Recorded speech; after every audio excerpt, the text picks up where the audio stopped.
Yespixel, episode 4, with our guest, Wetbow. Today's episode is brought to you by Boba Fett. He gave me the jetpack rocket launcher combination on his back, and we're going to just blow some stuff up today. More on that later. What happened to our water sponsorship? Did we lose it? Yeah, I said Nestle. I said Nestle was a piece of shit in the last episode. And I said that water was a human right, and they didn't like that. Okay. The opinions of John Hydra, not the opinions of the Yeah, man, why are you drinking water anyway? Whiskey's basically free. Hey, hi, hello. How's it going, man? Hey, how you doing? Episode 4. Number Wetbow. 4. Okay, so first of all, because we all gather up before these things. We have a little chat. We try to keep it to a minimum so we can talk about this kind of stuff. It's the hardest part of the podcast. podcast. It's the hardest part of the podcast. Apparently, you are synonymous with being on the 4th of a podcast, the 4th episode of a podcast. So we're keeping that going. Wetbow, why don't you play on NoPixel, right? You ever heard of that place before? Been on there a few times. You've been on NoPixel? Yeah, just a couple times, okay. I would say. Well, why don't you go ahead and introduce yourself? Yeah, give us a little background. Give us a little talk about your history. Yeah. All right. I'm Wetbow. You might know me from Party Hardy, Amadeus, probably like 100 perma characters. You know, I've played a few people. Yeah, that's pretty much me. I stream every now and then, when I feel like it deserves it. What about our history? Oh, yeah, me and 52. So, I've been role-playing for a while, and there was one day, me and my friend, we were just hanging out in Discord, and he asked me, hey, have you seen GTA RP? You want to go on there? You want to download 5M? I say, yeah, sure, why not? We go on a server, and actually the first person I meet in GTA RP is 52 Chains. Believe it or not. Wait, really? In GTRP? Yeah, in GTA RP, the first person I met was 52 Chains. We were around some sort of bridge area by Mission Row. He runs up to me on his preacher character. I was like, all right, this guy's a role player, man. This guy knows what he's doing. Oh, this was old. This was like old, right? This was old. This was like 3 or 4 years ago, before NoPixel. Like 2017. Before I went on there. Oh, yeah. This is pre-NoPixel. Okay. Wait, so how long did it take before you wanted to RDM him? Was it like instantly, or did it take a few minutes? I think 52 RDM'd me at least 2 or 3 times. Back on the day, he was a menace. Yeah. Oh, still man. is. Yeah, he was doing changed. some crazy stuff on there, man. That preacher character was my self-insert, but I put a voice to it so I could, so I don't get Wait, banned. can we get the preacher voice? Oh, okay. Put you on the spot. Hello, well, my name is Jebediah Christ. Hello, be the Lord's name. God blessings upon you, my child. Oh God! If I heard that walking down a dark alley, I'd be like, no. slash suicide pill. I'm out. Oh man. Does that take you right back, Wetbow? Is that like yeah? Those are great times. I really enjoyed it, to be honest. Before I got banned on that server, Wait, you did, dude? Listen, I feel like this is like a normal trajectory. I feel like every server that isn't like a good stable server, basically NoPixel is the only GTRP server I've found that falls under these so far. Is you play on it for a long time, you have fun, you get into a conflict with somebody who's got too close of a relationship with somebody with power on the server, and then you get banned. And then you find a new server. Oh no, the admins, they got together, they banned me outright. Oh really? I mean, I got no drama with them now, but... No, give us the tea. What happened? What happened? We want to know. What happened? Ooh, we're getting right into it. Oh, I'm not sure if I want to get into all that stuff. All right, give us the baby version. Give us a little bit. The last day I was on that server, I was playing the prototype of the Mr. 9 character. Okay. That I played on NoPixel, which was also controversial on NoPixel. Yeah, you almost got me banned on that guy. Yeah, we did a big event. Ton of people showed up. At least from my perspective, I'm not sure what the admins thought, But when I looked at the server numbers, I was like, oh, we got a bunch of people here. for some reason, the admins, they got together. They're like, we don't want Wetbow here anymore. We think he's too much of a controversy. People don't like him. Whoa. So they banned me. Was this from the Mr. 9 character, like, kind of, did they feel like it was like an RDM thing? What's the... I think it was more of an OOC thing. It was more of an OOC thing, I would say. Oh no! Was it because of your terrible personality? As soon as he actually came into the studio before the show today, the mean stuff coming out of this guy's mouth. I mean, Charles was crying for like 20 minutes. True. And if people like knew what I said, like out of the streams and out of NoPixel, they'd be like, "Oh my god, how is this guy on NoPixel? How is he not gotten taken out? He's an enemy. He is like truly the worst person I've met on the internet for sure." So I think the first character that I ever saw you playing was Party Hardy. I think I say that because you play a lot of characters and you're really good at it, and so often I'll be like, "Wait, is that Wetbow? I can't tell." But I met you on Party Hardy. I think the first real interaction I had with you was I was playing my old man, Beverly Claymore Hindenburg Waldorf, and we were setting the taco stand on fire for some reason. Okay, so that was during the taco shop era. And if you remember, every person in the world was at the taco shop. It was the spot to be. It was getting taken down, and that was right before the tsunami where it was about to be taken down. So me, Kyle, Hobo Kyle, we brought everyone together.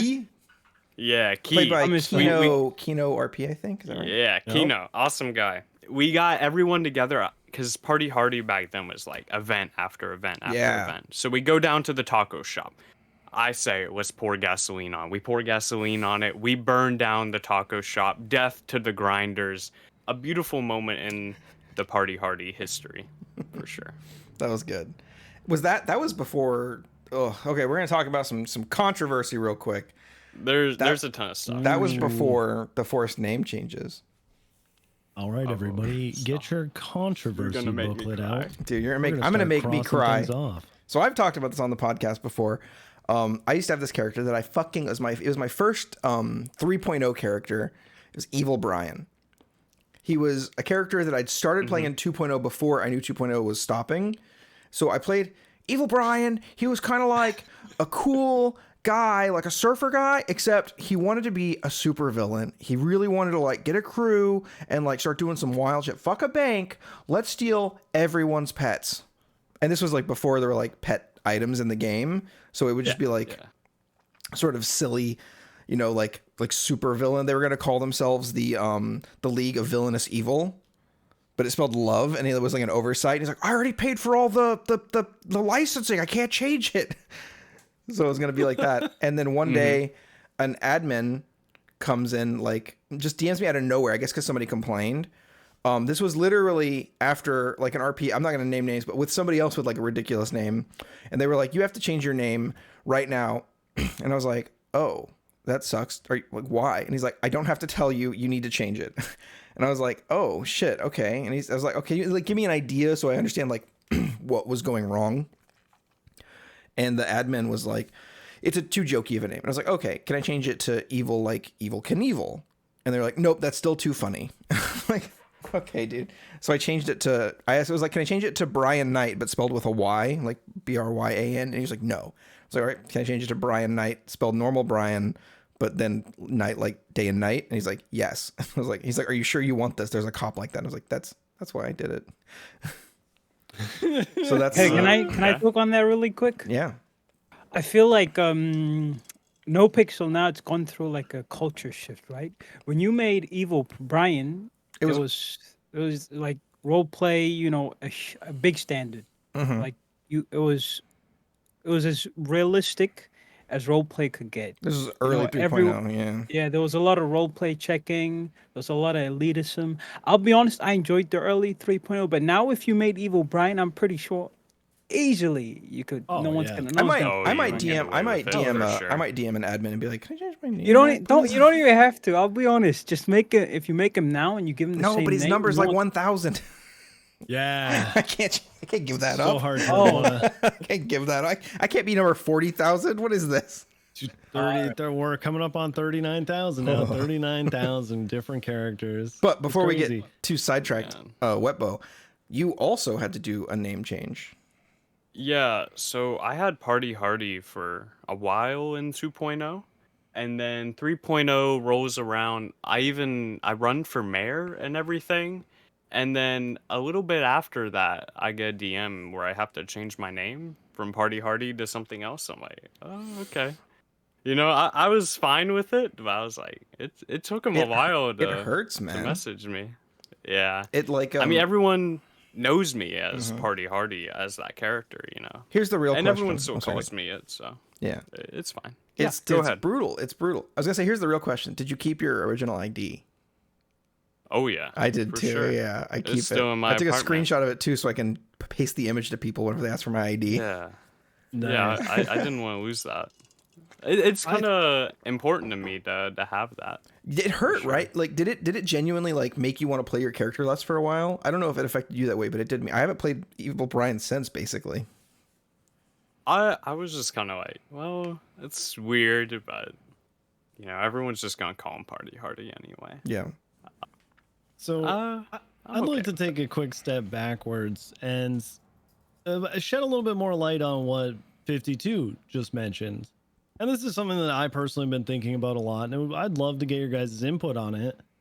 But 52, you said something in particular that really stood out to me, and that was roleplay being a standard back then. Ooh, yeah. And you know, names like Party Hardy now would probably be just fine. Names like Evil Brian, right? We have all kinds. We have people in the PD. Al Ratio. I actually don't know if he's still hired.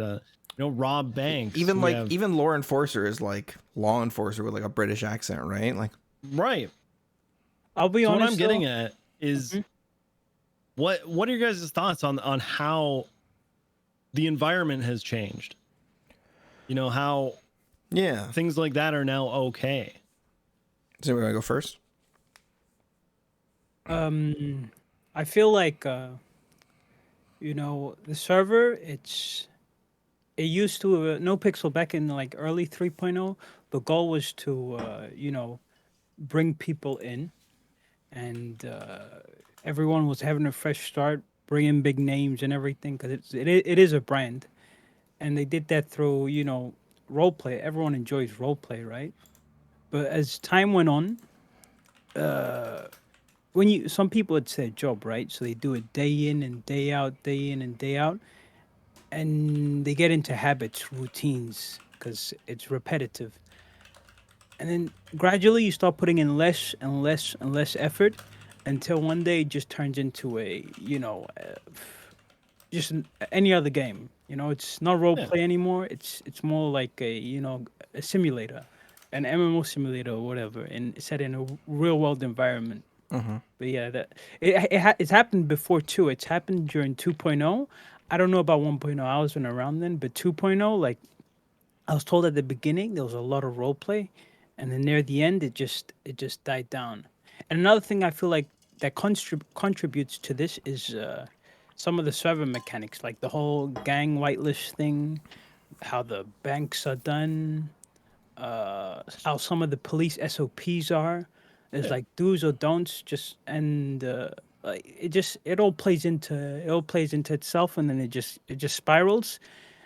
And now it is where it is. Yeah.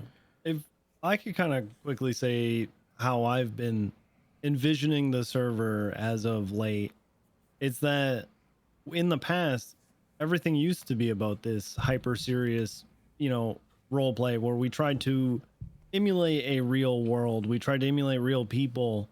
We tried to make things seem like it was a real world environment. But the way that I think myself and others now see the server is we are no longer trying to be as realistic as we can, and we are now living within or creating our characters within essentially what would be considered a Grand Theft Auto storyline, like a Grand Theft Auto world, right? Oh, that's actually a really good way to put it. If any of you guys have played any of the GTA storylines, the single player storylines, they have these huge characters with big personalities. You know, we have characters that would not be realistic by any means. There's like the rich dad guy that like is not afraid to like shoot somebody's car tire off with a shotgun or whatever. Yeah. But they exist in that world. They seem realistic for being within that world, that, you know, a world where banks get robbed, where car chases are a thing, where, you know, like setting up a heist is like a normal thing. Yeah. And that's the kind of world I think that we role play in now. That's so interesting. What are you guys' thoughts on that? Wetbow and Hydra? It's so like, you kind of like blew my mind just now, because I've been feeling a bit of a disconnect in terms of like, how do I, as a character, make, especially as like a cop, make getting shot feel impactful? And then I was like, you kind of can't, right? Unless you decide to ICU. But really, ICU these days is code for I'm logging off to play my crim or to go play like wild RP or something, right? Yeah. But don't want to have to do the report. I'll do that later. Yeah. I'm gonna get off right now. So the answer is that I can't make it feel impactful, and that's okay. I just have to let the scenario end. That's the impact, right? I have to let me not being there anymore be the impact, and then be okay with it, and then get my RP in as we go.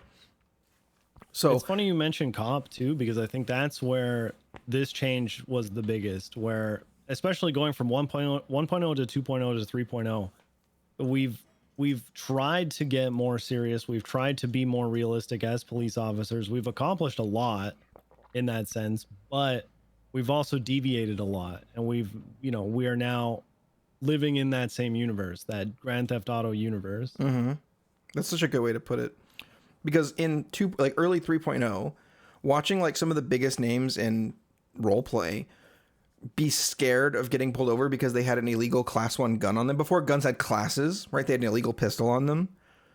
Like, that was so like tense, right? There was like, they're like, oh, it's in the fucking glove box. Listen, if he pulls us out and gets in, we have got to jump this guy. It's like, no, we can't. He's a cop. They're just going to call other cops. There was a lot to lose. And it feels like that's kind of it doesn't feel like there's much to lose right now, maybe. I don't know if that's, how do you feel about that, Wetbow? I would say the tension is kind of what you make of it, right? Because at any point you could just go slash me, dies of a heart attack. You know, you can literally do pretty much anything in the realm of, well, not pretty much everything, but there's a lot of ways you can twist different situations and turn them into longer storylines, right? True. Because my character, Party Hardy, had a dispute with Heath Argo. He shoots Party Hardy. I turned that into a whole storyline. He got shot in the heart. Okay, now I'm going to give roleplay to a doctor.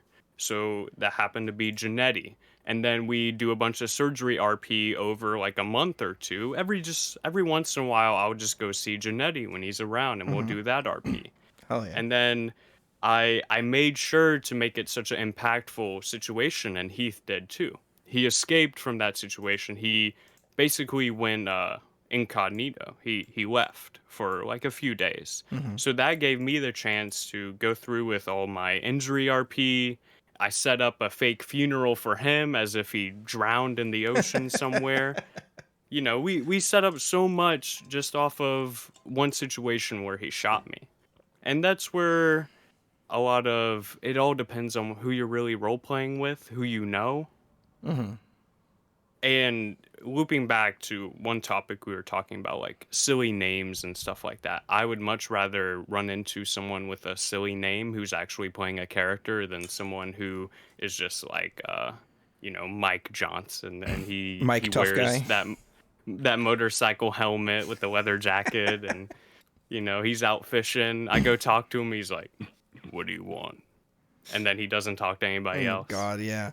Yeah, I like the silly characters. I'd like to apologize to Mike Johnson, by the way. Hey, we're not targeting you specifically. All right, your character's fine. All right, we get it, dude. Don't. Yo, I love you, Mike. If you're out there, I just haven't met you, man. He is out there with he's got a 5-digit state ID, but he's out there. Oh man. Heath Argo, played by Kiznu, by the way, absolutely one of my favorite people on the server. Genuinely, when I was originally playing Stanky Leg, and I was having like, he kind of like was with me for the come up and the fall.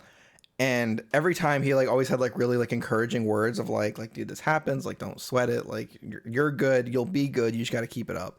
And then I didn't do the keep it up part, but like what a great guy. If you guys, Kiznu, Kiznue. Yeah, he helped us perma one of Alex's characters one time. Let's go. Awesome, long story short, we ended up buying a grappling gun from him, and Alex's character used it to get on top of Mission Row PD. Is this Bob Smith Alex? Yeah, Bob Smith Alex. But he was playing I can't remember, it's like Chuck Brody or something like that, or Chad Brody. He's a real, a real dude. It was during one of his permathons. It was actually dude. Awesome. Ever since I got Prio from a permathon character, I think permathons are like the best thing you can do. I think they're so fun, and having people that die on the server is so, like I said, impactful. I think that's really what I'm chasing right now is like impactful RP. And I think a lot of that, especially as somebody who's playing a lot of cop right now, is a little hard to get, which is why like I cling on to people that provide good RP, because then there's good opportunity for me to piss them off or to make them happy, or to like there's a lot going on there. That's why John Hydra keeps giving Kyle Pred 50k every time he has an extra 50k. Cause like in my head, like oh, eventually Kyle Pred will be like, this guy's given me so much money for literally no reason. Like Kyle the RPer, like Hydra's character has given my character this money for no reason. We've got to do something with this, right? We can't let him go or something. I don't know. God, I hate Kyle Pred. Oh my. Okay. Get in character. Keep it in character, you son of a bitch. Okay. You mentioned that you played a lot of perma characters in the past, Wetbow. See, one thing that I find about perma characters is that, or maybe even not perma characters, but permaing a character, is that it is, in my opinion, very, very difficult to do it right. Because if you do it right, there's a lot that should come from it. Should be a lot of consequences for the person that murdered you or how you died, right? There should be an investigation. It should create a ton of role play. Right, so how have you gone about creating that role play with permaing your characters in the past? I did a month. I think it was September last year, and I'm probably gonna do it again. I called it Perma Month, where every day I played a new perma character. Ooh. And I think every single one of those perma characters didn't get investigated whatsoever. But I understand, because it's like perma characters, like it doesn't really matter. But every time I encounter a perma in the game, I try to treat it with respect, because a perma is the single most impactful thing you can do as a role player. Killing off your character, it should always have respect in a world where death does not happen very often. So I always try to make that moment impactful and give the role player the respect they deserve. You know what? As somebody who role plays a cop, I'm going to make a vow publicly right now. If I encounter anybody that permas, I will make John Hydra go out of his way to investigate it. I've said over and over again that I'm like looking for impactful RP. I think that would be a really like high tension, this might be like getting the high value target people involved. I think there's a lot of RP that can come from that. So that's my vow. If I encounter any permas, I'm going to do work to try to investigate it. The only issue is if the people around the perma don't work with me, there's only so much you can do, right? Yeah. Investigations around murders like that are like impossible. And I'm not even a cop, and I kind of know that, I think that's one thing that, as police officers, we have a duty to try to extend that role play as much as we can, right? If somebody is going to do that kind of role play, to make that kind of sacrifice, right, it is our duty to make sure that the role play gets carried out. It's just Yeah, it's not a written rule or anything like that, but I just feel like when you're in a position like we are, where you can continue that role play, you should. It is up to you to do it. I think it's a good respect for sure. Yeah. I want to play a serial killer character. But John Hydra's not a serial killer? Another one, sorry. I want to play a serial killer character. I actually love the idea of playing a cop that is a serial killer in his off time. And like, the problem is I don't want to get banned for like hiding evidence because like there's really strict stuff. Right? I would have to talk to like I would have to out of character talk to high command about it first. Be like, hey, this is like an idea that I want to do, but I don't have time for that right now. But I would love to play a perma serial killer character with a perma condition being that if he is caught and tried, then, or like revenge killed or something, right, by other cops or people, like then he permas. I think that'd be so sick. The problem here's like the classic serial killer roleplay in NoPixel, right? Log in on serial killer, stab somebody, say nothing or say very like untraceable type thing, log out.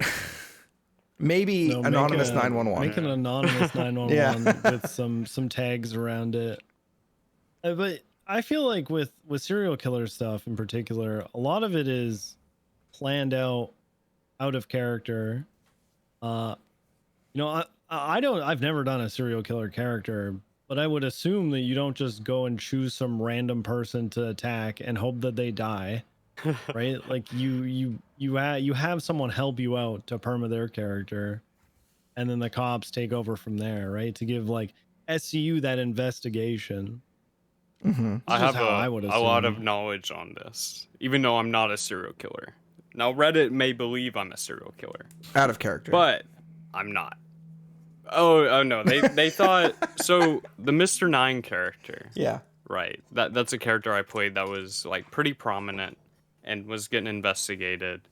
So a bunch of people saw the Mr. 9 roleplay, and it was like a few serial killers. I won't name names because there were some serial killers who were interacting with the roleplay that I thought were really good. But I think there was just some people who were picking up randoms and stabbing them, and then putting down Mr. 9 did this. Oh, that's annoying. And me as Mr. 9 never did that. Yeah, I never killed anyone random. Everything I did was like. Did you ever actually targeted. Personally kill anyone, or did you always get other people to kill them?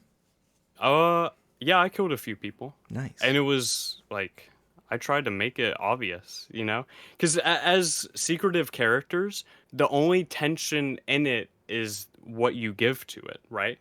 So I've started the Brave New World storyline, and I'm playing a character who is spreading around these event missions and these tapes. I'm going around the city, and then afterwards I live a normal life. Like I have a whole cover job where I stay on the server for like 2 or 3 hours, because that's how you do secretive characters. Because what's the point in having a secret if you have no other life outside the secret? Yeah, the whole fun of playing the serial killer, it's like Dexter, right? It's, I am a serial killer and I'm around people and they don't know it, right? I'm just a normal guy. Yeah.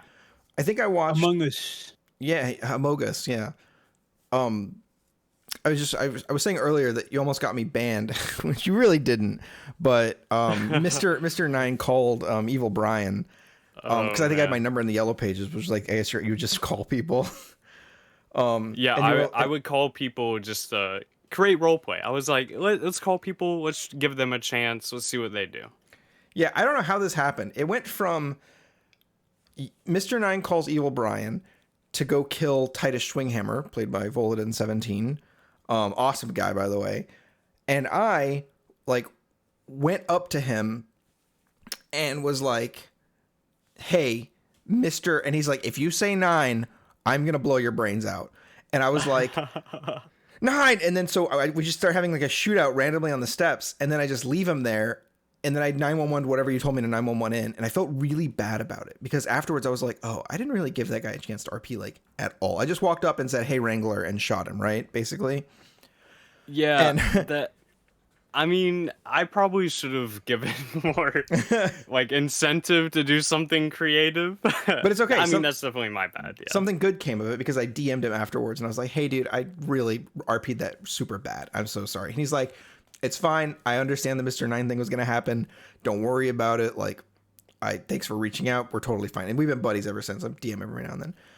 But then it turned into like this huge, somehow like Evil Brian got a Draco. I think 52 was part of this. We were in a van.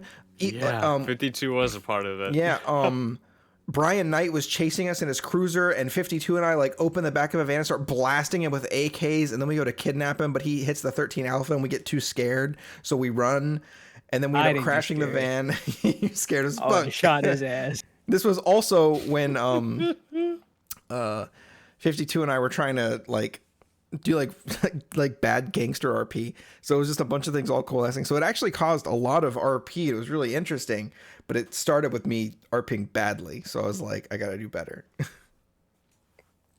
What's do you guys have like a cringe memory of RPing poorly? That's mine. That's one of mine was basically RDMing Voladin. I felt so bad. I have one. RP. Oh, no. I'd have to think about it for a second. I've got one that was really bad. This was back in 2.0. You guys remember for those of you that were around back then, there used to be a weed farm up north next to Sandy Shores, north from Sandy Shores. And my first character, Fidel Guevara, I tried to set up an entire weed operation with him. So at first, I would go on the yellow pages and I'd, hire, do you want to make some money? Yeah.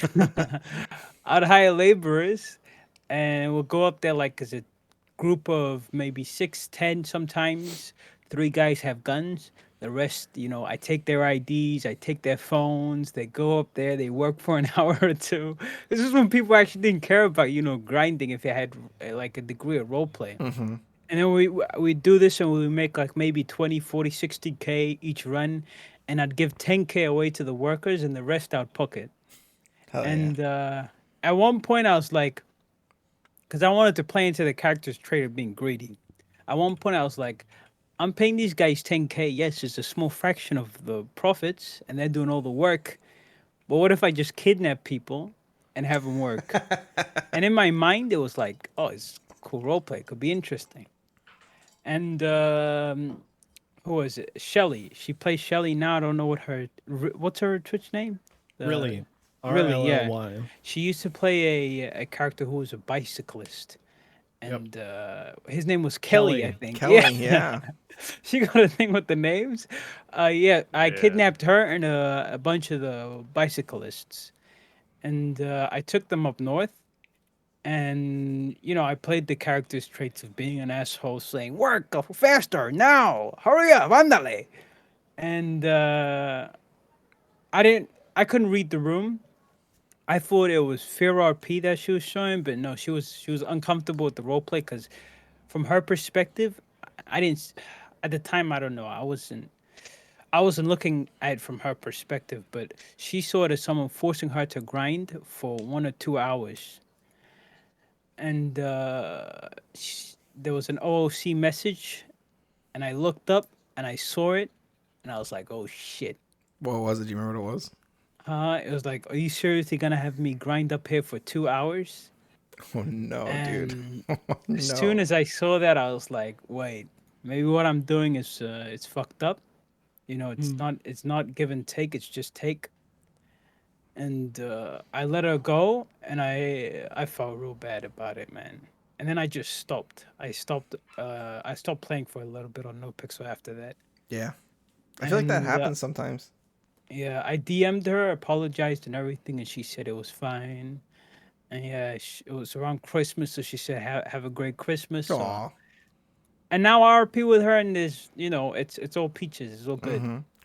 I still think back to that, though. That's my most awkward moment in roleplay.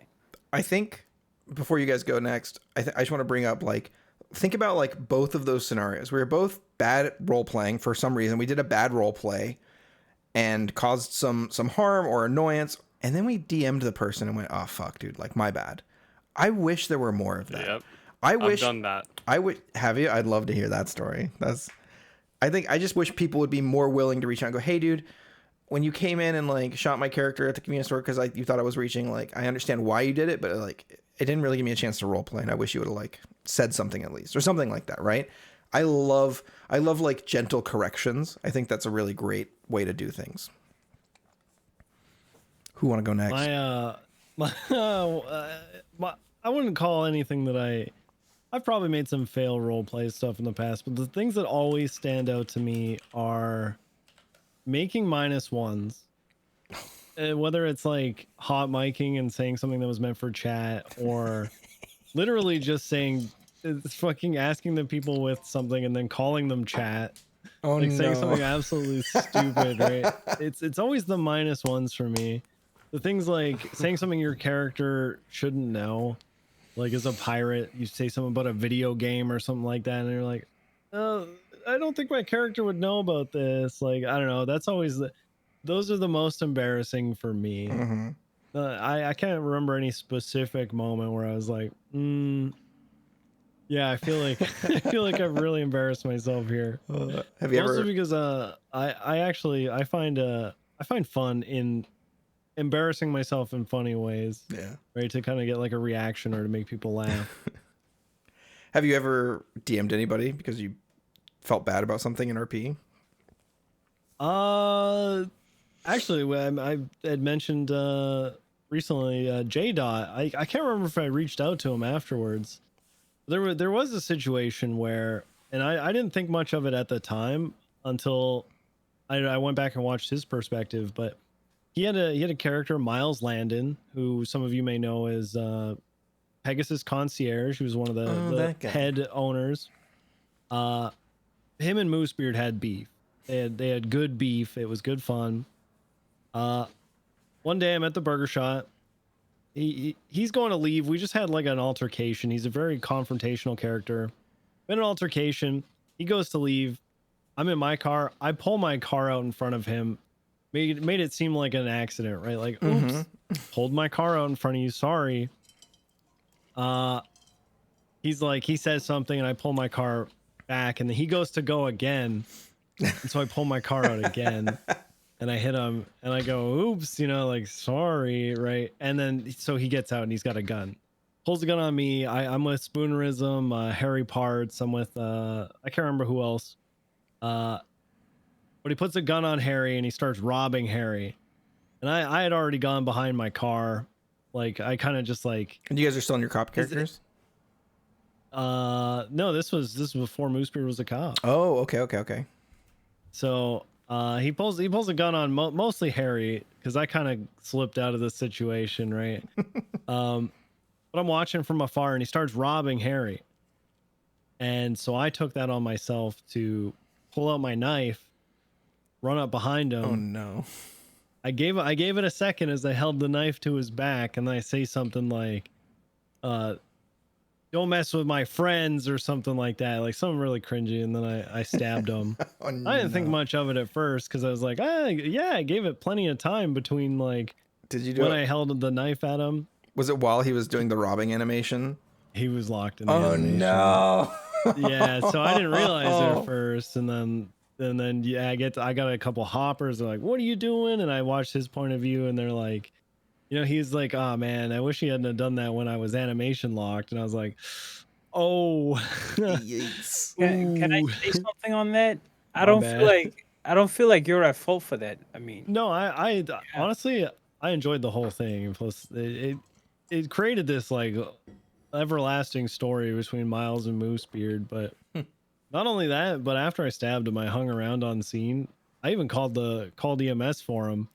I was like, come clean his ass up, right? Like I was willing to stay around and like take the consequences of making this move against him too. Fuck yeah.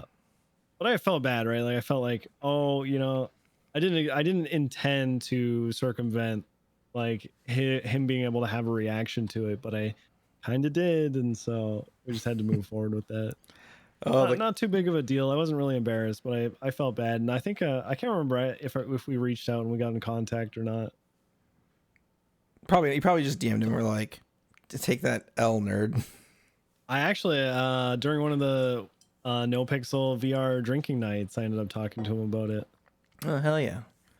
Yeah. All right, Wetbow, you have time to think. Nice. Hit probably, definitely some of the relationship RP.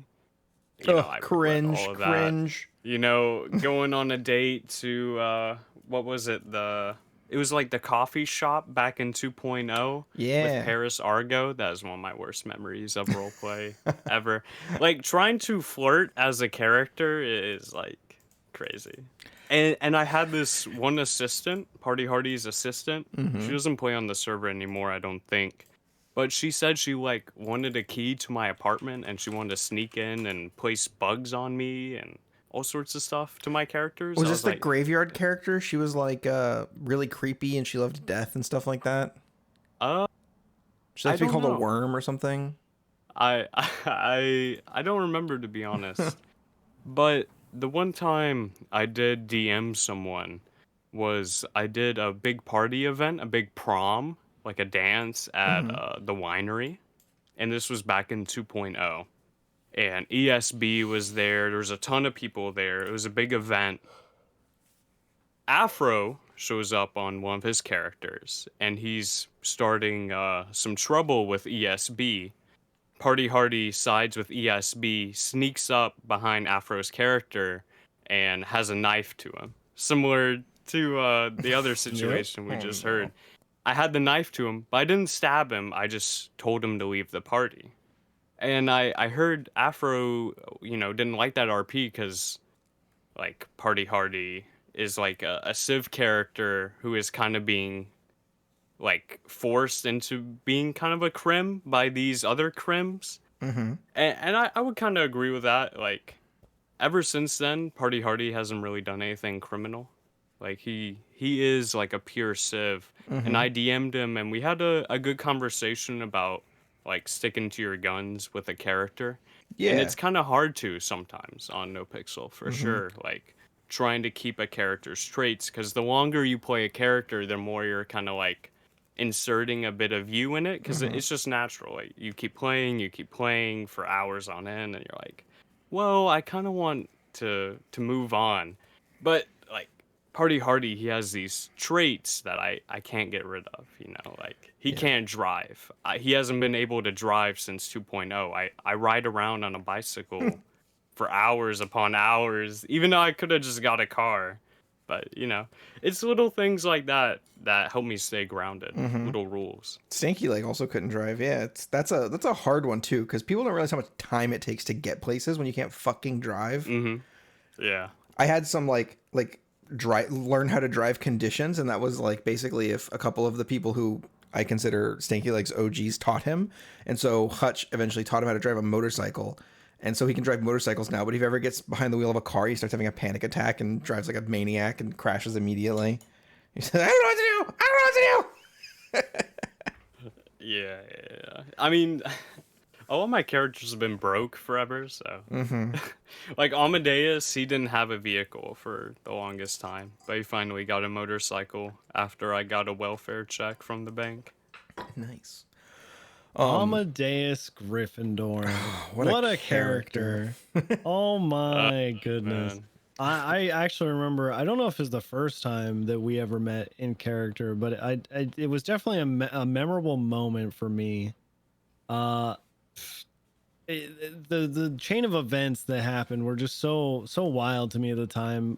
I was still a little bit fresh faced, I'd been on NoPixel for a while, but hadn't really until 3.0 really started to get into it, really sink my teeth into it, right? I'm outside the apartments and I see what looks to be a superhero riding a bike. And he's got a funny way of talking, and me, pirate character, I kind of tend to get drawn towards people who talk funny.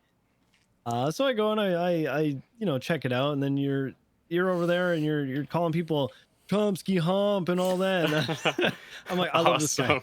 I absolutely love this guy, and so I wanted to follow you around. And you lured this redneck guy. You lured him to the meat factory, and I don't remember. you said something. You're like, I need help from you. I need you to watch over while I do this. I remember this. You like, I can't remember what you did to him, but shortly after you start doing this stuff to him, a man in a pig mask followed by 2 minions show up, like little lackeys. They show up and they start like performing on this guy, like they're doing surgery on him, like removing skin with tattooed skin from this guy, all within the meat factory. I'm behind a box, like watching this. They don't know I'm there. Honestly, at this point, I'm pretty sure you had forgot I was there too. I had just been sitting behind this box for about 10 minutes. And then one of his minions walks over, sees me, and they're like, "Are you enjoying the show?" I was just like, "Yep, I'm having a great time. Don't know what's going on here, but I'm enjoying it." So good, right? And then the pig people just walked away. I think you might have left with them or something like that, and that may have been the last time I ever saw your character. But it was such a whirlwind. Wow. So what? So what's happening? That is so funny. Bro, I didn't even know that was you. Okay. So the whole story behind that, I actually made it into a YouTube video, but I never released it. So I pull up to the tattoo parlor and I meet up with V and Dean Watson, DW, and Hirona's character, Olga. All right. And V, like, he says he needs a superhero. He says he needs to bring people with tattoos to the meat factory. I'm like, okay. Well, Amadeus, I tried to go with whatever, fits the situation. So I'm like, okay, I'll find someone and bring them to the meat factory. I go ahead, I do that. That whole situation plays out, and that's like the origin as because Amadeus has a list of villains that he fights, and that's V's origin as the ink collector, as a villain. But I never knew that was you. I thought it was just someone who, disappeared after that situation and I never saw again. I hung out and watched the whole thing from beginning to end behind a box in the corner. Dude, I love old Moosebeard in his red jacket. When you can find RP that makes you, even as you're streaming, just stand there and watch other people RP. Oh, it's such a good feeling. When you're like, what the fuck is happening right now? This is crazy. That's such a good feeling. I think Wetbow's really good at making scenes like that. So what was actually happening I'm curious, what was going on? What was the pig people? I'm curious too. Oh my god. So I think V's whole thing was he was going to take off the tattoos, so the person had to go to the tattoo parlor to get tattoos from him, so he would get money. So I think that was the whole thing. It's like a $70 felony grift. Yeah, basically. So that was the whole thing. And they put this guy, we put him down, and Amadeus realizes, like, mid-situation that this is not going well. So as he's torturing this guy, he realizes he can't get the tattoos off because the guy's in a ped model. So V pulls out a gun. He places it to the head of this guy. Amadeus is like, oh shit, I'm becoming a villain. And it's this wonderful character study of Amadeus Gryffindor as he negotiates with these villains and tries to work with them to spare this poor man's life that he basically kidnapped this guy and is having him tortured. Dude, that guy was pretty good. Heck yeah. I was going to say, think about if that guy like went around telling people like, Amadeus Gryffindor is a villain. He kidnapped me. They're going to cut my skin off. He's not a hero you think he is. That could have been so interesting. Having this like character that saw you do some wild shit disparaging your superhero name. Oh man, there's probably been a few people who have seen Amadeus do some crazy shit. I mean, he has a clean record in 3.0. I tried really hard to give Amadeus a lot of RP. This was before I knew it was you, by the way. On Evil Brian, really early 2.0 or 3.0. I saw that you were like in the yellow pages as a superhero. And so this was like when Evil Brian was still trying to make the League of Villainous Evil, and I called you, and we kept like going like, meet me here for an epic battle, and we kept doing it, and it was just it was very fun, like harmless RP, and I really, really liked it. It was really fun. Yeah, that's Amadeus's whole character, and that's kind of something I struggle with in RP. It's like I play some of these characters where it's like Party Hardy, he does events. Amadeus, he kind of needs villains to fight or people to help. And my event characters obviously need people to show up to the events or people to like play different perma characters in them. Oh yeah, that's something I always struggle with for sure. I wish I was able to like just run around and find more stuff to do sometimes, because I've never grinded or anything or used money really. Maybe I should. But do you think it's always been tough for me? Do you think that you're kind of like the opposite of what most people do? Like you said, most people start with some traits and then kind of become self-inserts, right? Not in an offensive way. They just sort of like their personality injects a bit. You kind of like force the opposite. You kind of like don't let your personality inject as much as possible. So you're kind of stuck to these rigid character lines. It's almost like either end of the spectrum aren't great, right? Because they lock you down in certain ways.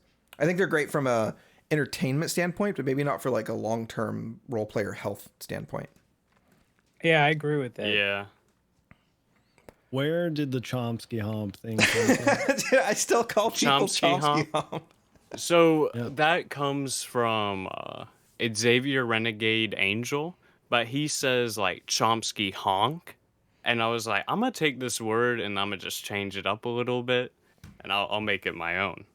But yeah, it comes from that cartoon. I wouldn't recommend it. It's very, very strange Adult Swim cartoon from back in the day. But that line he said always stood out in my mind. And I was like, I'll make something of that. Because Amadeus was kind of like a concept I came up with before. He was on a different RP server. And he was a private detective, and then I eventually molded the character into a superhero on NoPixel. And at first, he was in, like, raggedy clothes, like, nothing good like he has now. So that's kind of the small character progression I like doing, is just slowly changing the character. Because right now, the arc I'm doing, which I've been doing for, like, 6 months, all comes from Judge Crane. He told Amadeus that Amadeus isn't a citizen. He's an alien, right? That's his ORP. So he has to get citizenship by getting a job at the PD. And for months now, I have been trying to get a job at the PD. I've gone to the job fair. I've sat at Mission Row for hours. Dude, you need to be on when Moosebeard and I are on. We got Carmine hired. If we can get Carmine hired, we can get anybody hired. Man, I've been trying, and so my whole thing now is Amadeus is obligated to serve any police officer that needs his services for free. Yeah. So if like a cop wants to give him something to do, he will do it hands down. Otherwise, he's going to get probably deported by the government, thrown in a facility and die. What have you been doing to let people know that? Because I this is the first I've heard of it, and I'm on comp pretty often. Yeah, I hit 311s. I've told people before, for sure. I mean, I try my best, but it's always tough, like, getting people's attention at Mission Row, for sure. Unless you're there right at the beginning where everyone's running to the meeting. But after that, like, everyone's kind of busy, and I don't like pushing myself into someone else's RP. That's great. That's how you get blacklisted from people. Not even from, like, the PD, but from people. When you keep inserting yourself. I actually, God, I have a new cringe. I'll tell you guys about it in a minute. I did that recently. I cringed my way into some RP. But, yeah, with the PD, I think he would actually, in the current climate, I think he'd be, with a few modifications, a pretty good cop character. I talked to, what is her character's name? Is it Ensley something? Ensley Alton? Yeah, Ensley Alton, Catfires. Yeah. That's her name, right? Well, I talked to her at the job fair, and I told her as Amadeus, like, I'm willing to change my hair, change a few things up if, it would give me the job, because it's all character progression, right?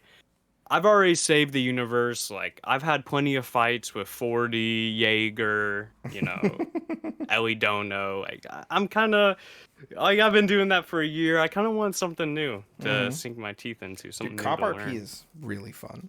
I know a lot of Crim only viewers and Redditors say like Cop RP is like boring, but dude, I think it's perfect for me and a lot of people with fucking ADHD because you constantly have something to do. You constantly get to interact with people, and if you choose to, it can be very fun. I think the people that like quote unquote like are, what do they call them now? RoboCop, is that the thing? I think the people that are RoboCopping are either doing it on purpose because they think it's funny, which I think is funny, or maybe they're, I don't know. I'm not going to critique other people's RP right now, but when I'm role playing as a cop, I'm trying really hard to like make like, I basically have like a big neon sign above my head saying fun RP from a cop here, fun RP if you want it. Please don't shoot me in the face at the traffic stop. I'm the opposite. I got a neon sign above my head saying, shoot my face. I'm gonna hit you with a book, bitch.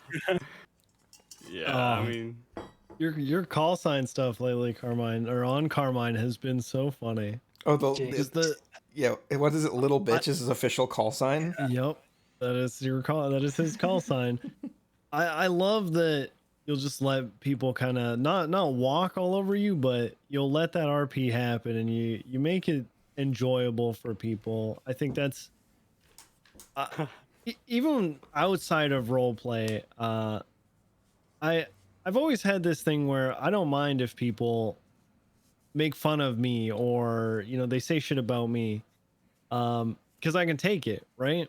I remember one situation I had when I was really young where a younger kid that I saw, it was in elementary school. This younger kid was being bullied, and he's kind of a friend of mine. I don't think we were that close, but I knew him, right? And I knew the guys who were bullying him too. And so I saw that they were bullying him, and I didn't like it. So I walked up and I said, like, hey, like, whatever you're saying to him, say to me, because like I can actually take it, right? Like, leave this guy alone. I don't remember the exact wording. It was a hell of a lot cooler back then, but just being able to let yourself be walked all over, to be the butt of a joke, is, to me, that takes a lot of skill. It takes a lot of what would be a good word for it? Character. Yeah. You have to have a strong will to be able to let that happen. I think that's a lot of fun for a lot of people. Yeah, I've done a lot of loser RP for sure. I wanna talk on that really quick. I'll be honest, the dynamic on Carmine right now being a cadet, it may look like it's a me making a choice, but the alternative is me pretty much getting fired. So right, I had interesting. I had to like completely change my approach to roleplay on him. Usually it'll be back and forth, but now it's one-way traffic.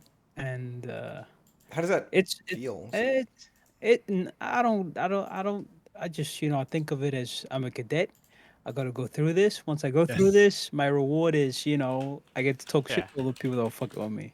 It's immersive. That's exactly it, though. You get through this, and you I wouldn't say you become invulnerable, but you gain this untouchableness, right? Where you can start taking back what was lost. You can start kind of, becoming more of that character that I know your character is, right? Like, oh, I look forward to that day so much. I know you're gonna make it too, because fucking everyone loves I'll be you. honest. I've got like a shit ton of warnings. I've even got DMs from people. Really? That I'm actually on my last chance. And no way. Yeah, I'm not even shitting you. It's a character. We need more characters like that. I don't know what it is about 52, but he has the ability. It's almost like he's so immersive at being a fucking asshole that people forget that he's role playing and they get really mad at him. I've literally talked to cops in character who are like, I don't interact with that guy. If I see him, I just leave. And I'm like, dude, give him a chance, man. Like this is, it's a character, right? Like I kind of hope people watch the podcast and they see that 52 is like a real person that's just a role playing and isn't Carmine, No, I'm a self-insert there. I am Carmine. No, I've always liked interacting with 52. He's one of the good ones for sure. But I wanted to add on loser RP, man. First ever mayor election in 3.0. Yo, I win it, bro. I look up so at the sick. top left of my screen. I see, yo, Party Hardy just won mayor. Yo, easy. I didn't even think I was gonna win. Yeah, first, and then they mayor, trolled right? me. Oh, that's They right. trolled me, man. They trolled me, and I swear, if it happened to anybody else, man, they would have been what so actually salty. happened for people that don't know? Yeah, recall the story because I don't know much about the 2.0 election, like late 2.0 stuff.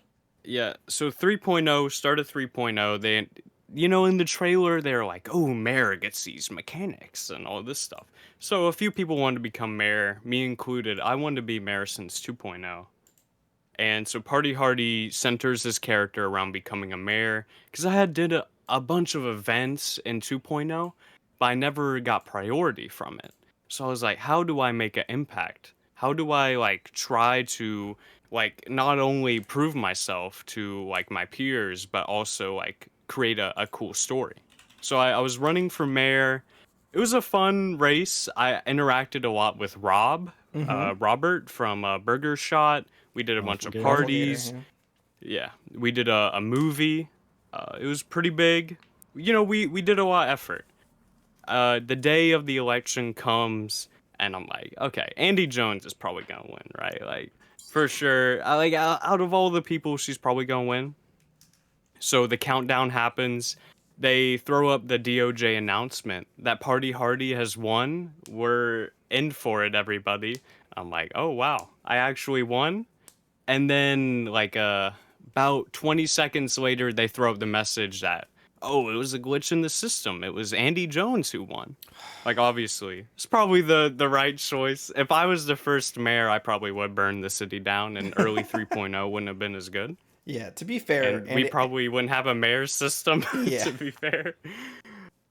But I think it would have been very funny, but I'm kind of glad that it was Andy. I wish they wouldn't have done that, though. That was shitty. Yeah, I mean, I'm fine with it, but I feel like if it happened to someone else, like, they probably would have taken it way harder. Yeah. Yep. I can think of a bunch of people. Ever made public? Yeah, they were made public. Now. Did you win in numbers? Oh no, I think he was I think he was second last. Oh, okay. Fair. So I wasn't mad. Like, I kind of expected to lose, but it's funny because I'm reminded of a certain sheriff selection where a certain character came in second and somehow still lost to the guy who came in third. But it's funny. Weird. No big thing. No big deal. Who was it? Yeah. Oh, did you guys not hear? No. What is it? There's this really cool, fun, awesome, just a really cool cop. Very cool cop. He gets it. That kind of cop. He really just gets it. But Connor Stubble. Shortly out of being a cadet, decides he's going to run for sheriff because why not? He was a captain of the 17C Scourge of the Port of Nassau, captain of the Fortuitous Sclebe. I mean, this guy's been around, so why not try sheriff of the PBS of the BCSO, whatever, right? Like that's nothing. Yeah, okay. Runs, puts his foot into the race. Gets about half as many votes as Pred, who came in first, comes in second. They go ahead and announce, and of course he's standing there. He's got his pocket watch. He's checking it, and he's told that he loses to the guy in third. Who was the guy in third? I'm not salty. Oh, it's Reddy. Oh, it's Reddy. You guys ever heard of him? Reddy character. No, is that a character? I don't. Yeah, I think I've interacted with him a few times. Reddy, the streamer. He plays the character Mantis. Do you? Now I think big controversy around that guy? Did they talk to you about it at all? Did they say this is why we're picking this? It was just never. No. Honestly, I wasn't. I had no expectations. Right. There was literally four people who ran in total, and one of them was like a big meme. Like he didn't actually want to run. He was just running to support Pred, staying as the sheriff.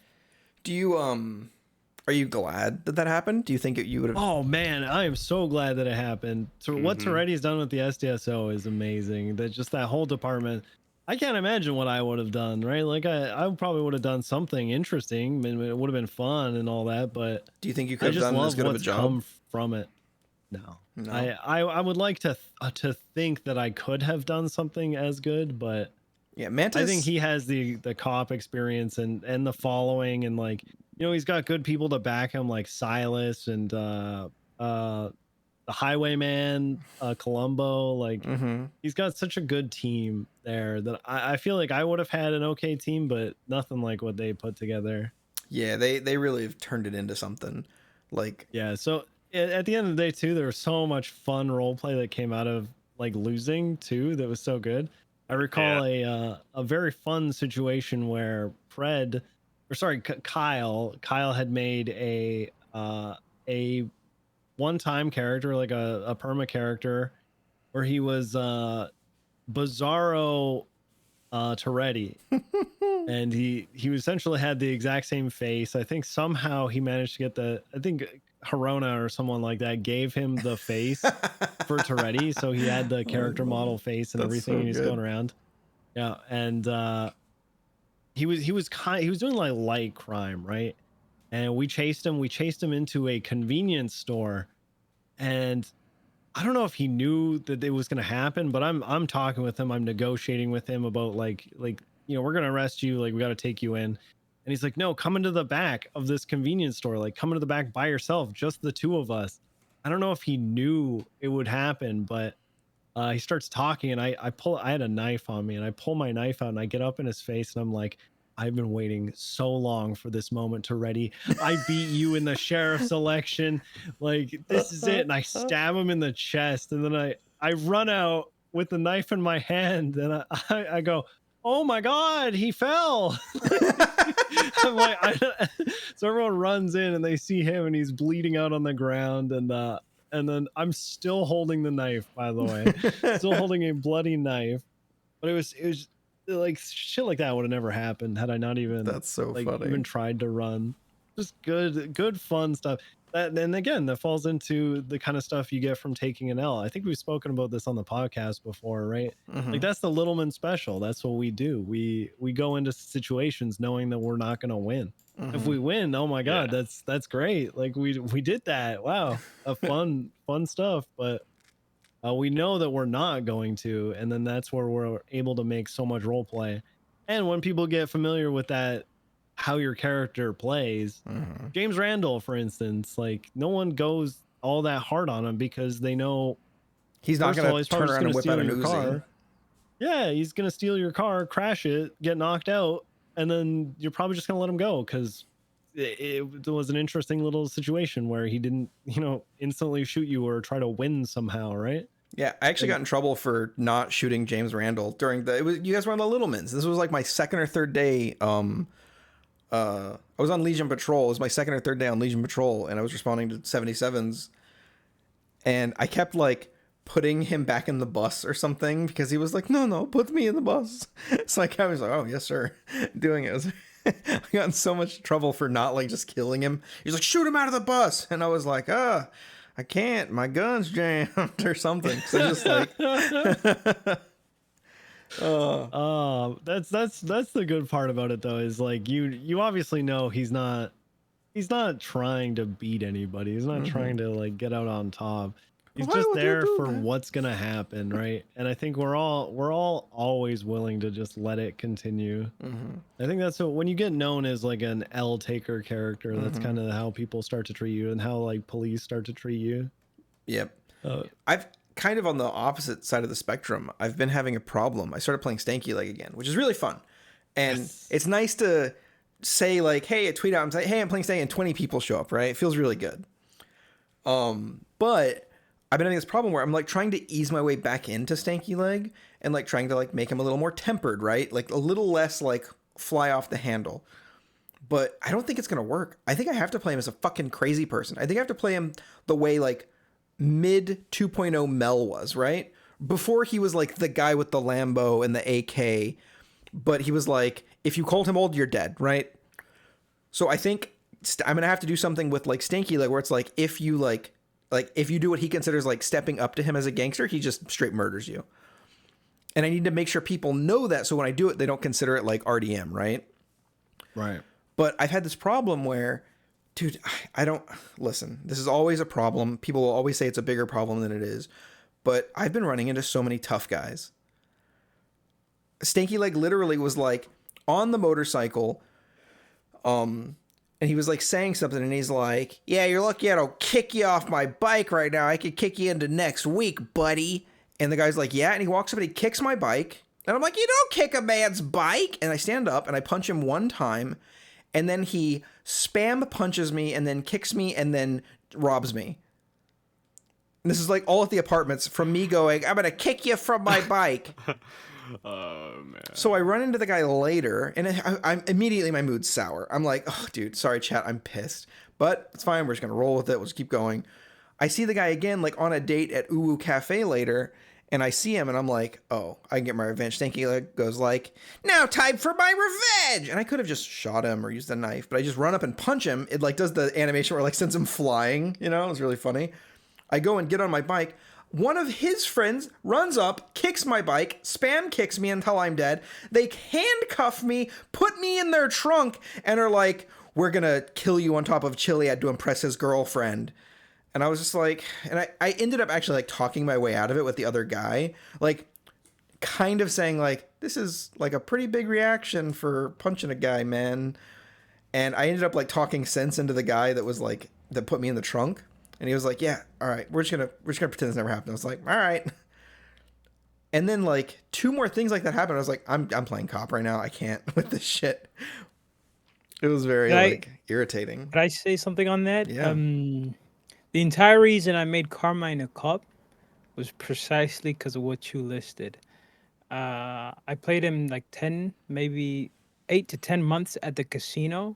And I'm telling you, man, day in, day out, as a civ who tries not to, get on the bad side of the law, playing at a disadvantage against mask wearing, grunting, Billy badasses who come into the casino. I think I like my weekly ocean dump quota was like a 10 maybe. Dude, I've said over 11, and over again 12. That you have the server record for being ocean dumped. Yeah.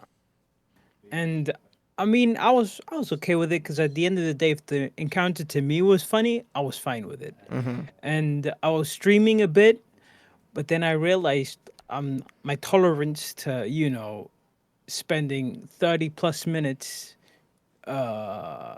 dealing with an encounter where it's just one way, it just kept going down and down, and then I stopped streaming. Then I kept playing a little bit offline, and I stopped entirely. And I asked myself, this shit's boring. It's Resident Sleeper. The only way I can see myself having fun on the server again is if there's like a countermeasure. So where someone doesn't go straight to ocean dumping. And the only thing I could think of was police officer badge. And now as a cop, I started streaming again, and it's decently fun. You've been popping off too, man. It's bad, but not as bad. Yeah, you still get. It's funny because you still get the crim like hating you RP, and the cops hating you RP. Which I don't think you like as much as you're letting roll off your back, but you do have that kind of like built-in like 13 alpha defense if you need it. Yeah, right? I let them know. Like if anyone fucks with me, I scream. I scream. I would start screaming on the radio, 78, you don't want to do this. And they freak out. And then then the ball's in their court, they do what they want to do, and we see what happens. But yeah, it's been a lot of fun. I have run into one type of roleplay I don't like as a cop is, this is not all racers, but like all the racers I've run into, 101% of them, if I catch them, they don't say anything to me. They're on the radio, and they're trying to min-max their way out of the situation. One guy was repairing his car. I got out of my cruiser, pointed my taser at him, told him to step away. He steps away. He says, "Why did you head on pit me?" But he was racing. He rammed straight into me, right? And I'm like, "Okay, put your hands behind your back. You're being arrested."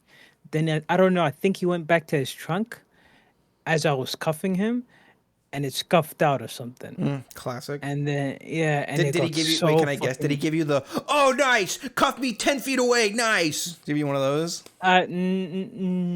It was pretty much that. But he said, I got scuffed by the repair animation. And I'm not trying to have my immersion ruined, so I go through with it. I'm like, hey, tough Tell shit. it to a judge. It's on you. Tell it to a judge. Tough shit. And then, I love you, dude. then he throws up an OOCL, a local OOC, and one of the cops sees, and they're like, Carmine, look up at the sky. And I'm like, okay, fuck it. I uncuff him, make a half-ass attempt to chase him, and then just. Dude, you can absolutely, even if they say that, be like, you can just say, oh, you can OOCL, roll with it. Literally. Nah, I can't. Do you that. can. It's your. I barely prerogative. have 60 viewers. Nah, I can't. You I crazy? barely have 60 viewers. But you have the backing of at least 12% of the PD. At least. Do you, Wetbow, do you have any encounters like that? Have you had to deal with anything like that on your characters? Well, you know me, I play a lot of, I wouldn't really call them like Civ characters, because I don't really do anything that's like Civ job related. I'm just not a crim or a cop. But man, trying to maneuver around certain people and situations has been tough. Like recently, man, I was able to get my buddy on NoPixel. Nice. He wrote his application. He got in. I was like, okay, we'll come up with something together. We'll play it together. And literally, like every interaction we had was just like crazy, to the point where it was like he didn't even want to play anymore. What do you say? Crazy? I what do you tried mean? to, like, we just get stonewalled by a lot of people, and like no interactions whatsoever. They're much more interested in like making virtual money than being on the server to create stories, create roleplay. Right. Because, you know, that's what we're there for. And to eventually my buddy was just like, yeah, I can't play on here anymore. And I felt so bad because, like, obviously I understand, like, he doesn't have prio, you know, etc. But it's like, I've had so many great interactions, and I wish he could just have, like, one great interaction. But every time we just ran into people who weren't willing to like roll with anything. Dude, I think that's one of the. Oh, go ahead. Sorry. I was gonna say that's like, if I could be known for anything on the server, it would be, I would love to be known as the guy who can always give you the fun RP, right? Like when I think of like Mel or Space Boy, like basically any character Space Boy's playing, characters like that will like just like drop everything. You, Wetbow, on any character you've ever played, characters like that, I think you kind of have that in general, to that sort of like aura of like, we're gonna have a good time, like let it happen. I try my best, yeah. You like, know, especially with new people, man. Like I've ran into so many new people where I'm like, okay, you want a job? Here's a job. You're gonna be my assistant for the day. We're gonna make a movie. Let's make a movie. Okay, come with me. Let's do all this. And some of those people that I met like around their first time on the city, some of them have left. Some of them have stayed. Right? Like, I think I met Emma Gain like pretty early while she was on NoPixel. She went on to become mayor. Heck I yeah. wasn't even the mayor. Yeah, it's crazy. You know, I love trying to make sure people have a great experience on RP, because if they're having fun, I'm usually having fun, and we can bounce off of each other, make a story happen. Yep. I love that. That's where the heart of the server is just making sure everybody's having a good time and having fun. Because at the end of the day, that's what we're all here for, right? Like, yeah, it's roleplay. Yeah, it was, a lot of us take it quite seriously, but if you're not having fun, like, why are you even here? Right? Like, what's the point? That's one thing Penta's really good at, inclusivity. Like him, Penta, Space Boy, Kyle, like a lot of these guys, they when you roleplay as a character, you're not thinking about who someone is out of character. Yep. You're not thinking about what they can do for you in the real world. You're playing a character, right? And that's something the server, in my opinion, is missing right now. And the people who get hurt by it the most, in my opinion, are civilians. Because nobody, civilians that don't have OOC followings. Yeah. Because they're just treated like fodder. You know, I was there. Maybe some of you guys have been there, but yeah, when you get stonewalled, donowalled, and you know, blanked and skipped and shit. Yeah, the worst feeling is kills you, it drains you. Going to go like, I'm gonna have some fun role play today, right? Your little backpack. You're like, I'm gonna go have some fun RP. Van full of 6 people with AKs pull up, get in the van, take to the bank, don't say a word, hands up, rob for everything you have. Like, cool. Glad I waited for 4 hours in the queue. Awesome. I will be right back. I'm gonna use the restroom, and then I have a really fun topic. Super fun when I get back. The tough guy like mentality lately it's been rough, you know, especially as cops. We get it a lot. Yeah, for sure. Even as the littlemans, like every time we do something with somebody, whether it's kidnapping them or just having an interaction with them, we try to make it a memorable experience, and we try to include everybody. In fact, every time we like kidnap someone, we will go out of our way to ask them about themselves. We'll say, you know, tell us a little bit about yourself. You know, who are you? What do you do in this city? You know, we want to know about you before we put you into this scenario that we kidnapped you to be a part of, right?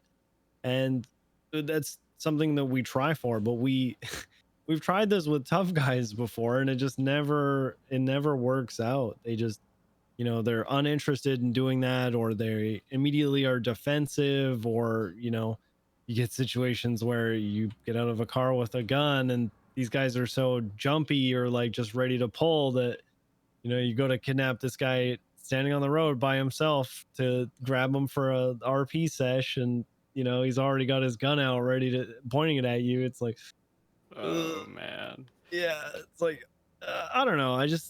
It's a sad thing when like you said, when people are looking for money over good role play situations. I think that's harmful. Yeah, especially for a server, it forms like these like mini communities within the community, like little cliques. Yeah, and if you try and roleplay with someone in that clique, you're either seen as a clout chaser or I don't know, but I like. I'm gonna be honest.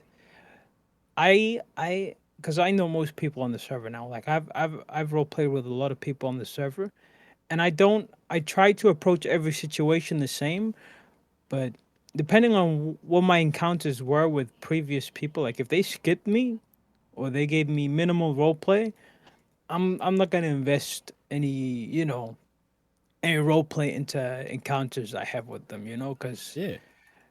and yeah, I feel like half the server now, especially even I'm gonna say even PD to a degree. It's if you're not a cop, you some like PD Toe for example. They when I was PD Toe, I got stonewalled like crazy. But now that I'm in PD, there were people who never used to talk to me. I play the same character. People who never used to talk to me, but now because I'm in PD, they give me the time of day. It's just yeah, and it's even worse. Crim side. It's even more yeah, prolific. If you're part of a big gang, you're always interacting with the same group of people, and you never go outside that group of people unless they're quote unquote a big streamer who's also a crim. And yeah, I that's my think opinion on that. it really goes to show like who understands role play at its heart. When you see somebody who finds every chance they get to make role play, to create a story, right?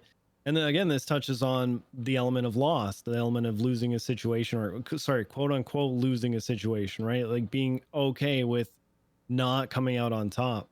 For instance, the whole cone incident that happened recently with Moosebeard, and you know, when it first happened, I thought, damn, like this character I've had as a police officer for a year just got fired. And most people right away, they'd be mad. I don't know. I don't know how a lot of people would react to that. But my first thoughts were, holy shit, what do I do now? Because there's about 1,000 different options that I have for where I can take this, what I can do with it. I could join a gang. I could have like this hateful hate against the PD arc. Like I could do so much with this. I have so many possibilities. It was almost overwhelming because I was like, man, I'm just going to take like a day or so to first of all get a hold of what the situation actually is, but also to see where I want to go with this, right? I know so many people, or well, Moosebeard knows so many people. Like this could literally go any way, and it was exciting, right? And that all stemmed from one situation where I I didn't come out on top in any sense, right? Like I made a mistake, I paid the price for it, and and I was just excited for where that could have gone. But there are other people, like for instance, when a criminal gets raided or anything like that, like again, that loss, that it opens so many possibilities for where you can take it, where you can go with court RP, with just you know creating a familiarity with a police officer or something like that, who you can then turn into this long-standing feud. Like, it's when you see the opportunities that are presented in front of you and you try to figure out where you can take them, I think it's a really good sign of somebody who understands the heart of it and like the reason why we're here, and not just like, oh man, I got raided, lost $1 million in guns and drugs. Like, oh, like, yeah. And then that's really all you see from it, right? I think some people have different styles of roleplay, for sure. And I think some people get in a routine, you play on the server like, 5 times a week. Eventually it's like, let's go through the motions. But I think it's important to remind yourself to try to meet new people. The server is so big now, so many slots now where, you'll meet some bad people, but you'll meet some like absolutely phenomenal role players who have probably never been noticed before. Yeah. And that's why I try to seek when I'm on my characters, especially like Amadeus. Amadeus is nothing without someone to bounce off of. Otherwise, it's just me running around, and then I'm talking in my chat. I'm like, damn, where is everybody? With what I said too, I don't mean to diminish anybody's role play, right? Like, I say this all the time. If that's how you want to play your character, that's how you want to play your character, right? Like, all role play is role play, and that's what makes NoPixel so unique. Is we have all these different faucets of role play that you could go to. You can go to the super serious investigation role play. You've got your serial killer role play, your hardcore criminal role play, your serious criminal role play, your goofy criminal role play, your serious cop role play, your goofy cop role play. Like, you can go to any different like outlet for NoPixel and find something different every time. So not trying to diminish anybody's role play. I'm just saying, and personally, when it comes down to like the heart of role play, that's kind of how I see it. Yeah, I agree. My characters are like so vastly different. So I think it's pretty easy for me to like separate myself from the character. Like right now, like literally right now, one character is just doing big, like what I would say like terrorist events, like creating investigation RP while creating mission RP for everyone involved. And he's just walking around the city, maybe someone will catch him, maybe not. If they catch him, I guess that's the end of the mission RP, but Then you got Amadeus, who's trying to become a cop however he can. Party Hardy, he made an entire movie. I tried to, interact with so many different people.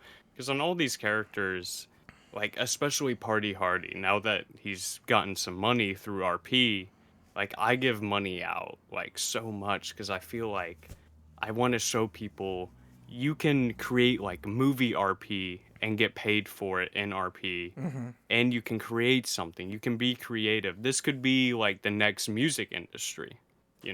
I want to create another avenue for civilians. I think that'd be really nice. I heard Trom say that he doesn't want to disparage anybody's RP. I kind of do. I kind of do want to disparage some people's RP. Okay. If you get so caught up in getting your pixel dollars, if you get so caught up in having like stuff and things in the server that you stop having meaningful interactions with people outside of your main circle, I think you're a shitty role player, and I think your position on the server is questionable. I'm doing these events, right? And it's like, all right, so the people do the events, but I need to give them something for doing the events. So it's like, I have to grind.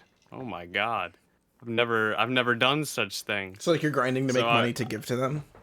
Yeah, and I'm doing like this cover job that's also bringing money, and that cover job is pure RP, right? I don't want to meta it right now. I don't stream this character, but I think I think there's still roleplay to be had for sure. It's just, it's tough right now. People get burnt out. I mean, you hear this shit all the time. Like, people are like, oh, I've been playing for too much. I'm burnt out.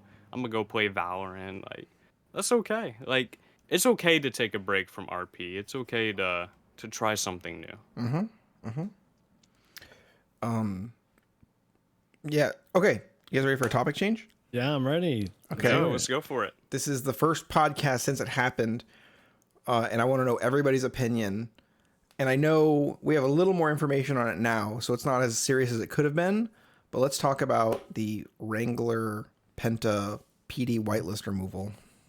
That fucker, he deserved it. He deserves everything that's coming to him. Put this on Reddit. I hate Penta. I can counter that with I sent in the frogs.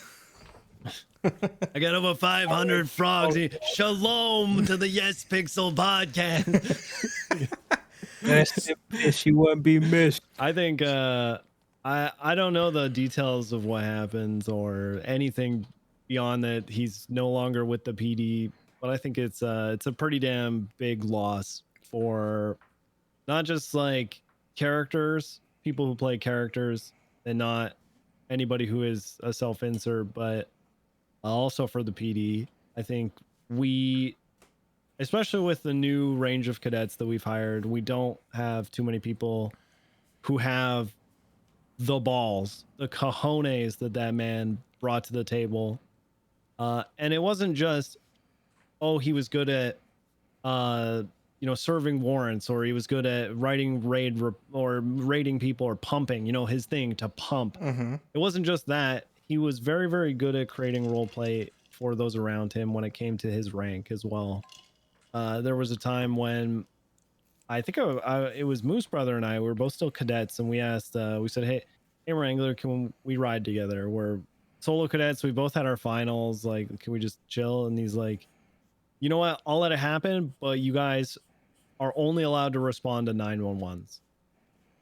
And we're like, yeah, hell yeah. Like, that sounds great. And it's exactly what it was. It was great. And he brought that kind of stuff to the table where he's like, I'm gonna give you a punishment, or I'm gonna do something in character that just makes sense, but somebody else might not have the balls to do, or might not. It was very unique, and I think there was a huge loss. I also, with what happened with Moosebeard recently, gained I've respected Penta for a long time, but recently saw him in a light that just made me think that this man he's actually damn good at what he does. Let me It was the day after the whole firing thing. He saw Moosebeard, and he goes up to him and he says, listen, I can stand for the chief of police to be ocean dumping people, with the sheriff is a misogynistic drunk, but what you did, disgusting. Right? Like, making light of letting you know that like it wasn't that big a deal. Talking about when like Moosebeard was removed. Let's walk it back a little bit, just so people may not know. I don't know who doesn't know at this point, but so watch the podcast. Essentially,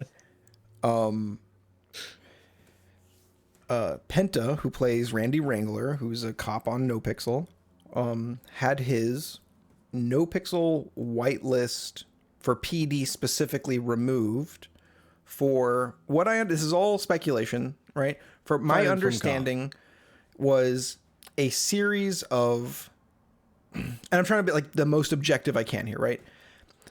A series of events over time leading up to what is effectively Randy Wrangler not doing due diligence regarding certain things that could be considered powerful on the server, i.e. warrants, raids, and follow up with like paperwork, right? This is my understanding. The final straw being that there was a raid that got sent off to the Department of Justice, which is like the judges, to allow a warrant to affect somebody because they had access to somebody else's house because they had keys. So the warrant sort of stretched over to the other house, even though it's not supposed to, and they've talked about this out of character, right? But the judge allowed it. Later, people said, well, the judge only allowed it because it was his birthday and he was just quickly going through and he trusted the police to do their due diligence. Wrangler's thinking was, well, if the judge allowed it, then that's all that matters, right? So there was a kind of RP disconnect. There were some OOC conversations around how things were supposed to be handled, and everybody didn't communicate well, and some people got upset in roleplay and then out of character, and that's why Wrangler was ultimately dismissed. And now what I think is going to happen in reality is some time will pass, and then the problem will be resolved, and then there will be in-character punishments, not out-of-character punishments, i.e. not being able to play PD. Because being fired, for people that don't know, being fired from PD doesn't necessarily mean that your PD whitelist gets removed. You can make a new cop if you get fired, unless you're blacklisted. Right. Didn't he state on Twitter that he was blacklisted? I didn't PD blacklisted. I think he said he doesn't know what's going to happen to John Copperton, his other cop. Yeah, there was a lot of tweets, and this is based on the totality of what I've seen thus far. And the most recent one that I saw from Penta was basically, it's exactly what I thought was going to happen. Or maybe this was on his stream. I don't know. He was like, basically, somebody reached out and said there was a miscommunication and we're going to get resolved. It's kind of exactly what happened to Moosebeard. When Moosebeard was fired, immediate PD whitelist removal, no communication, no nothing. Somebody reached out, kind of like very sort of gently said, like, you're fucked. And then later they walked it back. And so I think that's kind of exactly what's going to happen with Wrangler, especially like, I think it's just like a big, like, it's kind of like when you're fired from like a big tech company, they don't go, hey, in 5 days, you're going to be released. They go, hey, I know your badge didn't work today. That's because you don't work here anymore. We'll send you your stuff. Because if you know that you're getting fired, you could potentially cause huge chaos. You could go into the vault and take as many guns as you could carry and you could just do dumb shit that would make everybody unhappy, right? I don't think anybody thinks that either of you would do that, but I think that's why they take these really big sort of like sweeping steps and then walk it back later. So I think that's kind of what happened. I don't think it's going to end up being that big of a deal. I think what's really fucking cool about what happened was there was almost no salt. There's always going to be salt. There's going to be people arguing, but the way Penta handled it and the like outcry of support that was very like, hey dude, like, we support you. We think this sucks.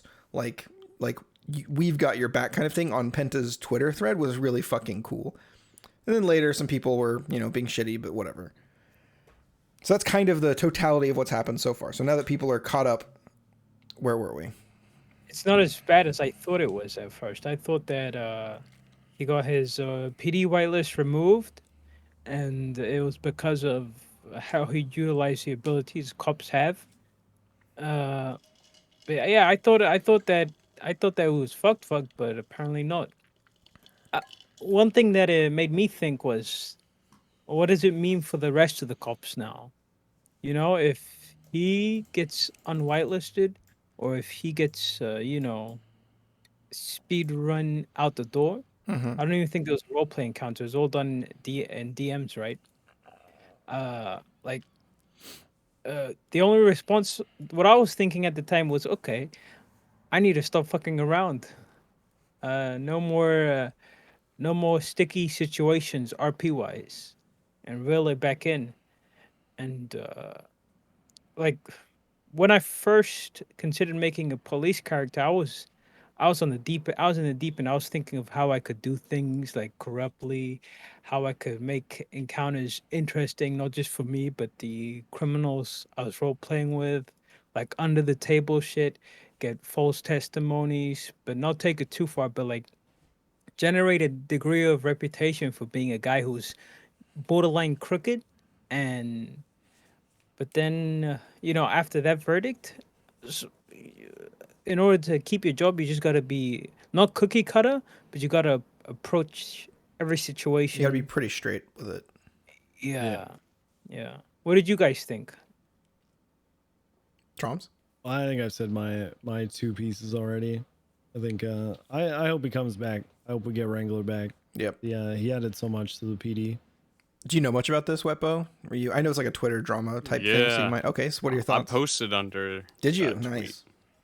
Yeah, I said that, without Wrangler, I feel like Amadeus wouldn't have been as well received. Because I feel like Penta took the Amadeus character and he like told people about it. Because after like a bunch of interactions with Penta, because I've played with Penta on a lot of his characters. I've played with him with Wrangler, Mike Block, Ricky. Like I've enjoyed all those interactions, and I'm really happy that he gave me a chance to. Because that was back when I didn't have priority, you know. And back when you don't have prio, you cherish like every good interaction. Right. That's how I found out about Amadeus, was the Chomsky hump in the hospital scene. I can remember it like vividly in my mind. And like Wrangler like being like, he's like, what the fuck did you call me? Man. Oh, so good. I think he said something about me the other day. Like someone in their chat was like, yo, has anyone ever done superhero RP? And then Pentas said, yeah, but his gimmick was that he was racist. I was like, awesome, man. Thanks for labeling me as that. That's very funny. But I mean, that's the thing about NoPixel. We were talking about earlier, there's so many different styles of RP, but there's also so many different personalities.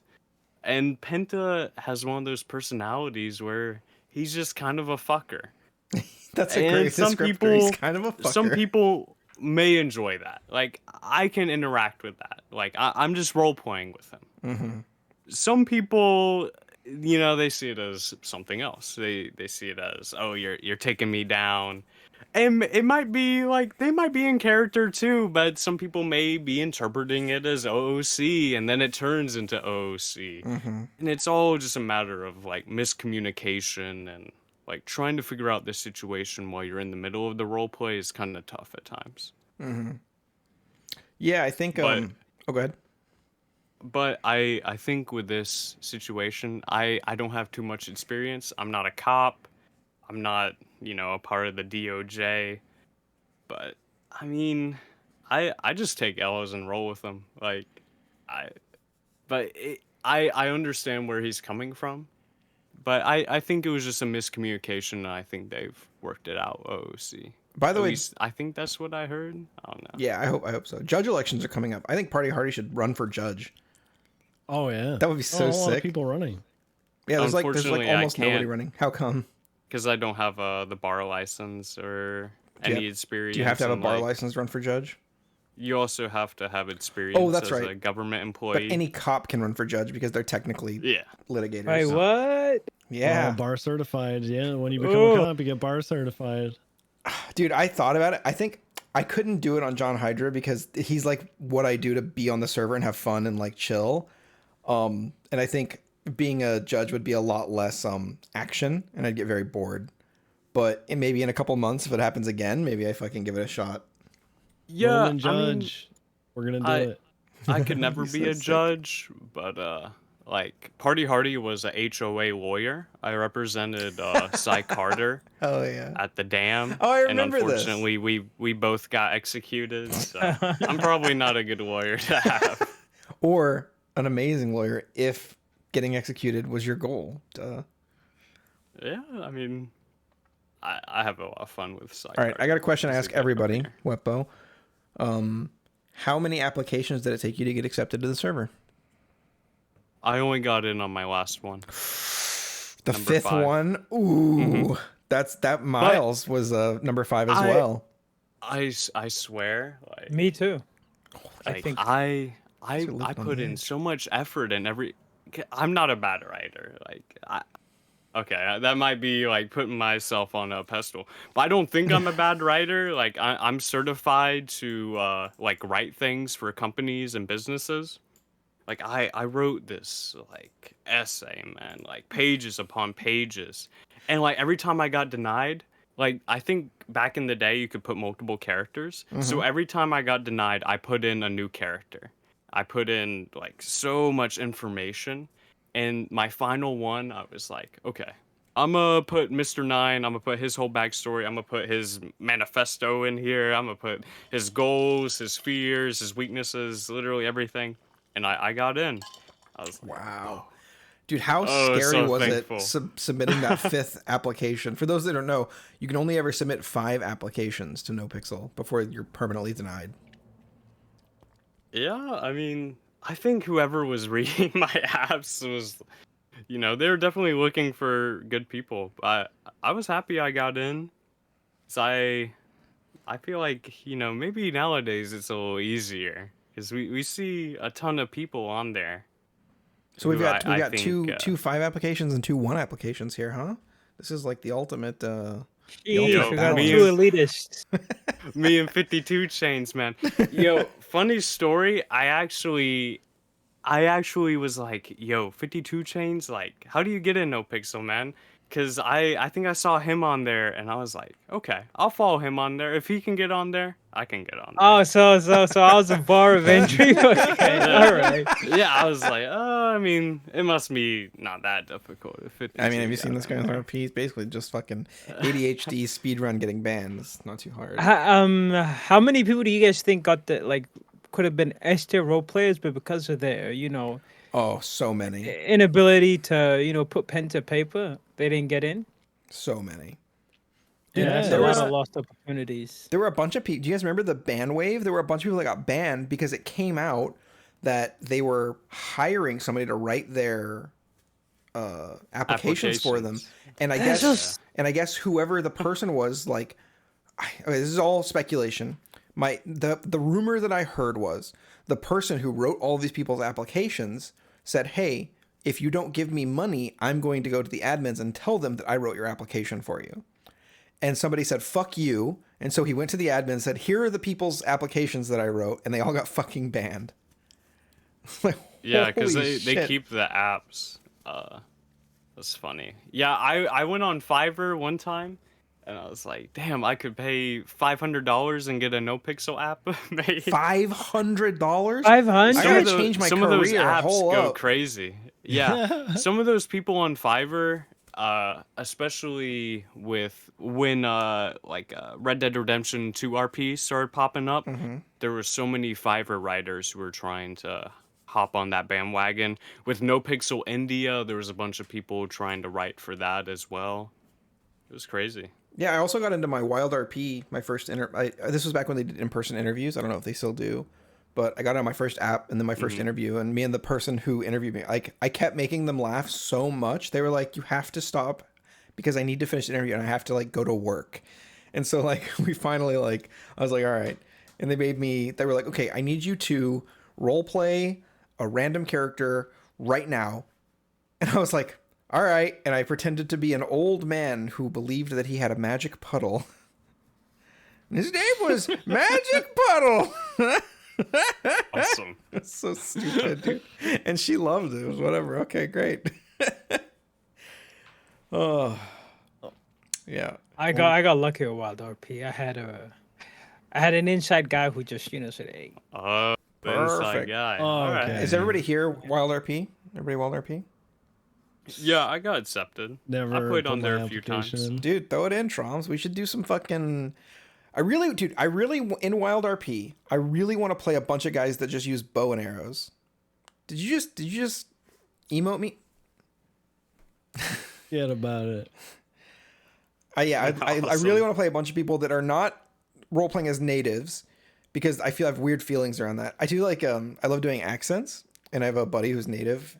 He's, look, I'm not going to say it because I'm going to butcher the pronunciation, but he's basically a Pacific Northwest, like, 100% native. And I was like, "Can I practice your traditional accent?" He's like, "Yeah, fuck it, let's do it. I'll get my grandpa and we'll fucking do it." So I worked on it for a really long time, and I'm really proud of it, but I can't do it because I'll get so canceled so fast. Yeah. I always try to roleplay characters that I could have been in real life, I could be Amadeus Gryffindor, I could be an alien for sure. Yeah. I would be surprised if you weren't an alien. Or a terrorist. I might be. Terrorist? Yeah, with some of my terrorist characters with their... I love doing RP like that because it gives so much roleplay to so many different people. Even civs can be a part of, because it's sort of like a religious thing, like a cult. Mm-hmm. And so even civs can be a part of it. EMS and doctors get to go through morgue RP. I know some of them don't like it because of the paperwork. Cops can investigate it and go through the court stuff, and that brings in the DOJ. Mm-hmm. So I like involving as many groups as I can with stuff like that. Yeah, dude, involving people and having great RP and just in general, like the community that comes with role playing and the friendship that comes from it when you actually can like stop being socially awkward and reach out to people and go, hey, like, do you want to hang out? Like, I think first of all, from the podcast, like me, Troms, and 52, I feel like these guys could, if they were like, hey, turns out I live close to you and I need somebody to help me move. Will you help me? I'd be like, dude, I got you. No problem. That's like that's my litmus test for friends is would I help them move?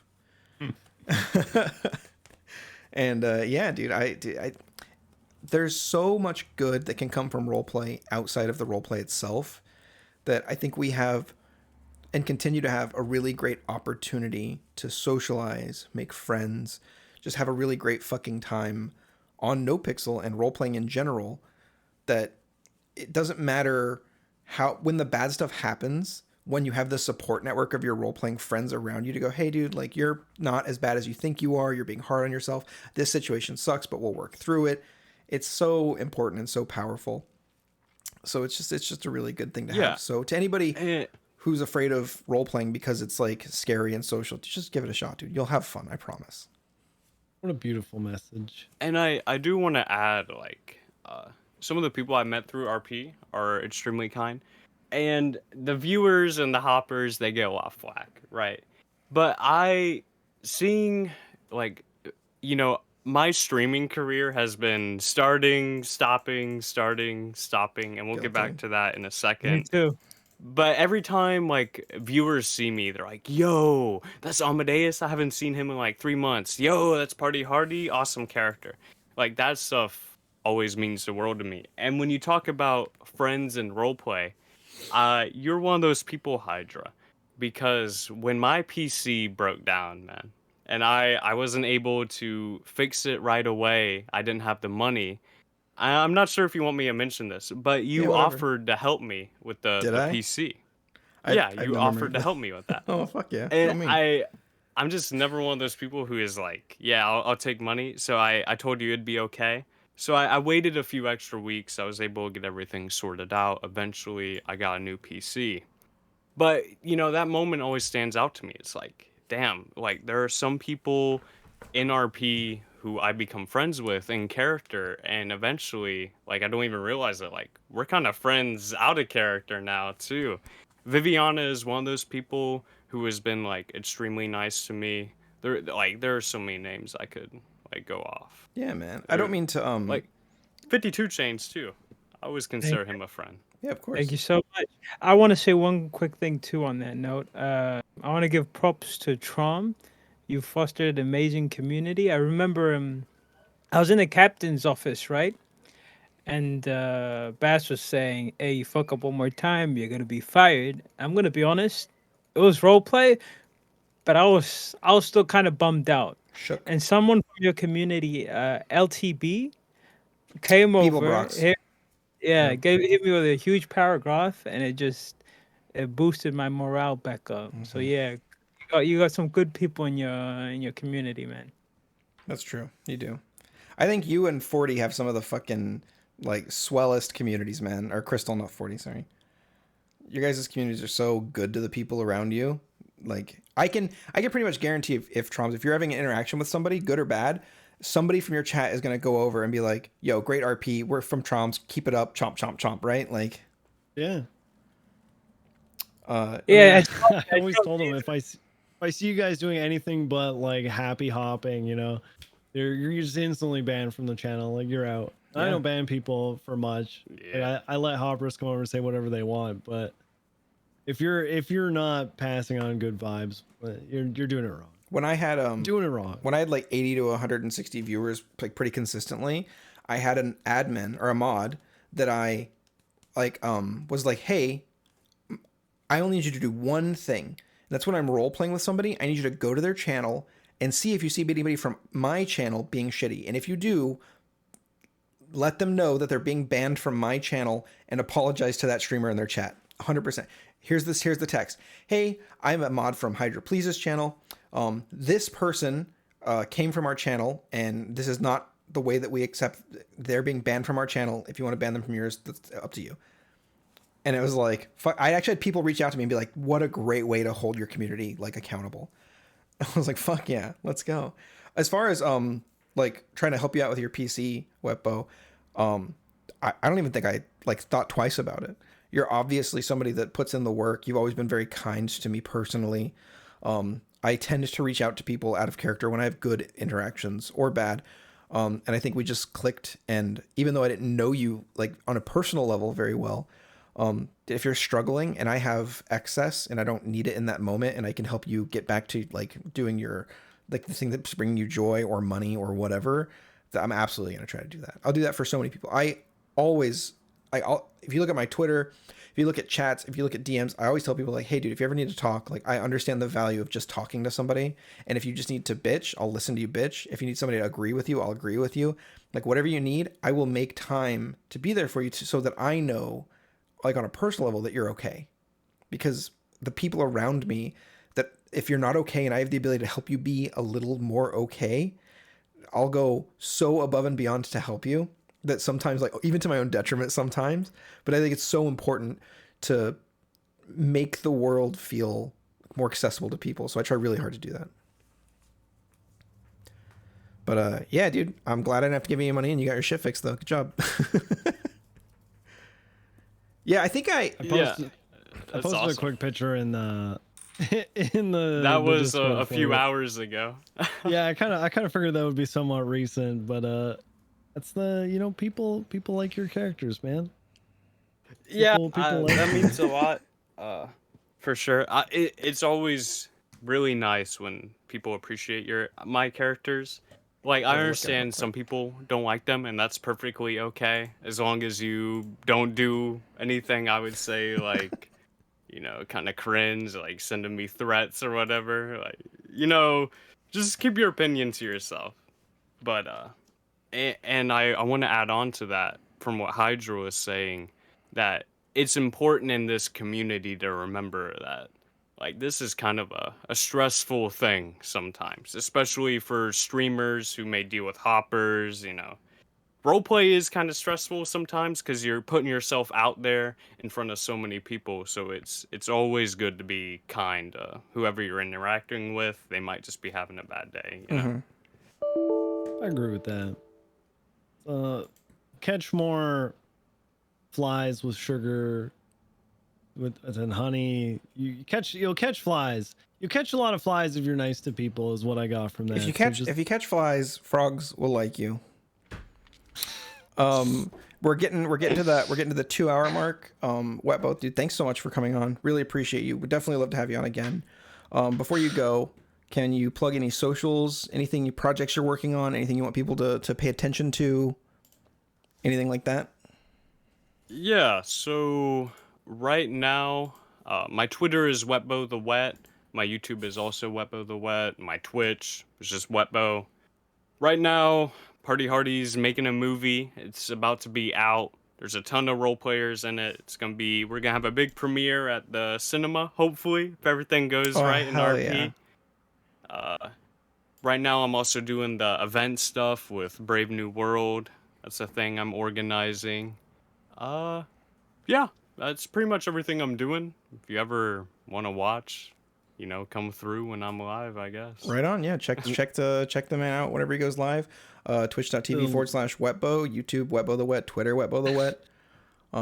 The last time I heard you plug your Twitch channel was to the nerds on their self inserts. Nice. Man, with Moon. Yeah. Yo, okay. Good story. Bro, that is, I think, the one time like I've really broken character. But That's so funny. I look back at that moment and I'm like, it was so worth it. Like, all the hoppers I got and all the money I got from that situation, like, hell yeah. Let's go for it. That's very funny. Thanks that's the one time. Sorry, go ahead. That is just like the one time I've explicitly broken character, because I'm like, everyone's doing it, why not? Just for this one time. It was perfect. thanks for coming out, man. Honestly, it was really good having you here. I'm glad we got to have this. Did he just leave? Is he gone? Did he just leave? I think he left. Welcome back. He's just gonna. We're just like, oh, he's making an exit. Yo, okay. I thought the admins banned me for a second from life. Dude, for saying thanks I for broke coming on the character. show, man. We appreciate having you here. It was a good chat, and love your characters. Hope to interact with you a lot more. It's been a while since I've seen you, so yeah, genuinely. Yeah, we love your I characters, man. actually found the photo of us in the meat factory. Oh yes, get in Discord. We'll what? That's us. That is us. Oh yeah. I have the whole video still, and it's this edited available. And everything. Yeah. If you want to release that, if it's ever going to be released, we can we'll put it up. People watching from home, listening, whatever. You want to check that out? It might be available. We don't know. We're gonna harass them a little bit, see if we can get them to release that link, and maybe you guys can watch that whole interaction. Last thing before you go, what's your favorite emote? My favorite emote? It's probably one of my emotes, because you know the wonderful artists there at the Wetbow the Wet Discord, they have created probably the finest art. But I also created an art. It's Party Hardy, and he looks like he's a Pepe, but he's being punished. It's kind of hard to describe it. Perfect. It's a very good emote. And what's your favorite emote in Party game? Hardy Pepe punished. Oh, in game, it's probably Airplane, because that's what Amadeus always does. That's a good one. All right, Yespixel. He runs with the alien walk. Oh, alien walk's really good. Yespixel episode 4 with Wetbow. Thanks again, man. Bye. See ya.